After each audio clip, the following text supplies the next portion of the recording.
course, one of the big topics at the show was VR, and Samsung had plenty of takers for this demo. We've blown up here the image from the screen to show you what the users were looking at.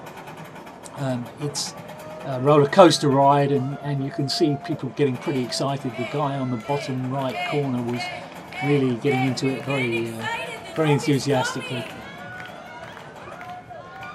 It was helped, of course, by the commentators who were conveying great enthusiasm over the fun of the ride. So I'm not sure quite how much fun it would be on your own without the crowd and without the commentator. But Samsung had a good cue for this particular demonstration all the time we were there. Of course, the highlight for Samsung was the new S7, and we had a look. It's pretty slick. It looks very much like the S6, but it's apparently a 7. The interface was very responsive and fast. It seemed pretty cool. I have to say, I liked it a lot. I'm a user of Samsung phones, so not a problem. One little feature is that the controls on the bottom really only light up, and they're only visible when you actually select them, which is actually quite nice once you know what they're there. There was a new 360-degree camera, of course, and it's quite small, quite cute. You can see that being quite popular with users who like the Gear VR. By Wednesday, the booth was getting quiet, and we took this video on the Wednesday morning. So LG was also having fun with new phones, and the G5 was getting a certain amount of interest, but really I think mainly because everything else was so dull. There's a new camera module which plugs in. It doesn't change the lens. There are 2 lenses on the right there, but it adds processing and a better way of holding the device. Not sure how successful it's going to be, but it's part of a family of what LG is calling friends. The slide-out battery is one, and Bang & Olufsen has the B&O Play, which is an audio friend. These modules plug into the bottom of the phone and could be popular. Photography was a big topic for all the camera makers, but especially LG, which has this wide-angle lens, and it was showing that off. We also had a look at the 360 VR, which is a new prototype headset. It doesn't use a phone as the display. It has special displays in, but frankly we weren't very impressed. It's very flimsy, very fiddly. The optics aren't very nice, and you can see the pixels. We weren't really impressed by that one at all.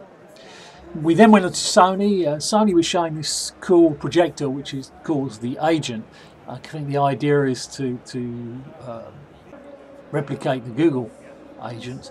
It also had a straight projector version, which was being used to show projection on a wall, and using a detector so that it could be used as a virtual keyboard or a virtual input device. You can see how this could be quite useful.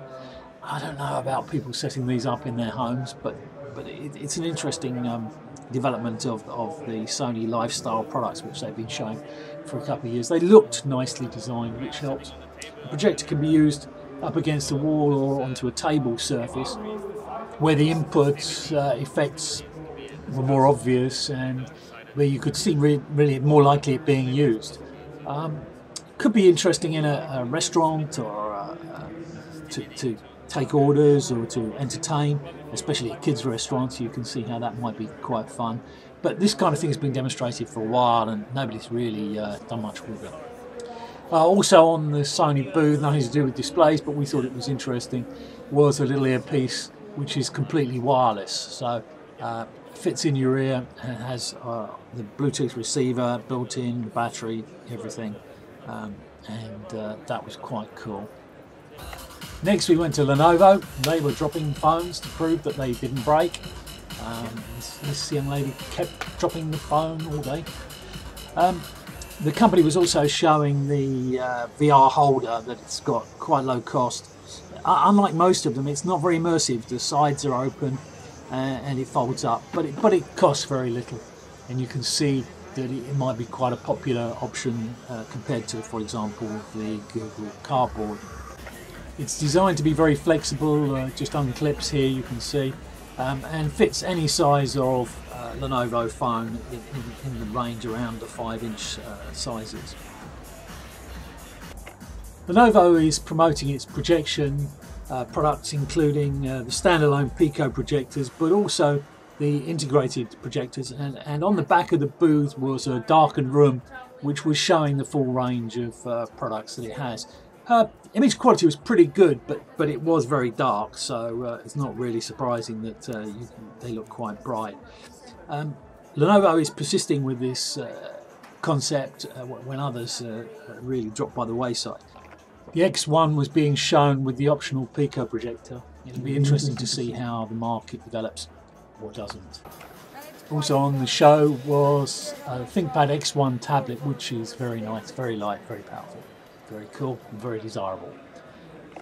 The only display related story on the Dell booth was the Latitude 7370, which is an XPS style professional notebook, which has a couple of USB Type-Cs which support Thunderbolt 3, and to go with that notebook is a Thunderbolt 3 dock supporting dual Ultra HD displays.